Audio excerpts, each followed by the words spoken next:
talking about starting from the bottom, I think people have a fear that they attach to starting from the bottom. For example, whenever you start a new stage in life, like another growth opportunity, you're gonna start from the bottom.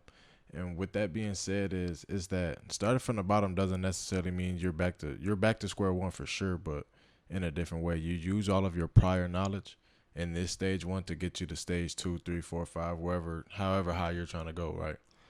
So when I think about starting from the bottom, I think about a situation from where I went to eighth grade football to high school football. You know what I mean?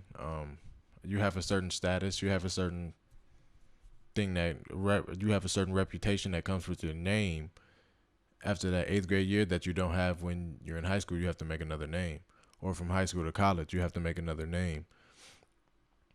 Take those scenarios and apply that to everyday life.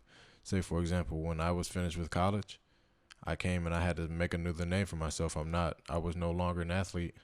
Now I'm an entrepreneur. You know what I mean? I'm doing different things. I'm on different endeavors. So with all that being said, we can't let the thought of starting from the bottom keep us from trying to get to the top or starting anything new at all. You also always have to keep a growth mindset when you're talking about starting from the bottom and things like that. Starting from the bottom, starting from square one can be kind of discouraging, but it depends on how you look at it, right?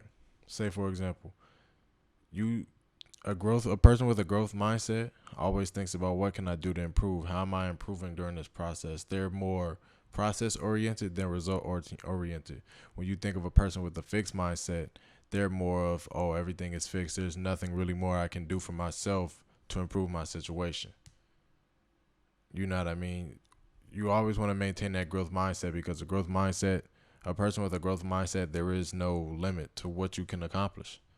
Shit, you can accomplish anything you set your mind to, literally. I feel like I can do anything. I can accomplish anything. If I don't try it, that's the only failure I can have. Literally. So people with maintain that growth mindset, and you'll climb out of situations faster than you ever thought you would. I promise you. A lot of people ask me, what is CGE? Like, what is creative genius?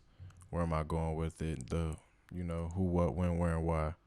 So I made Creative Genius in November of 2019, excuse me. Um, I just wanted a platform to get out all of my passions, basically. I do a lot of things like esports gaming. I was always into real estate. I was always into content creation, YouTube, things like that.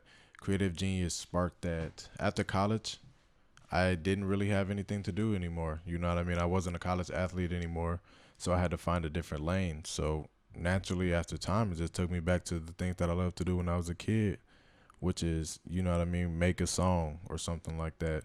I didn't really get into podcasting back then. It wasn't big, but, things like that, and overall content creation. At the end of the day, deep down inside, I feel like I'm an artist.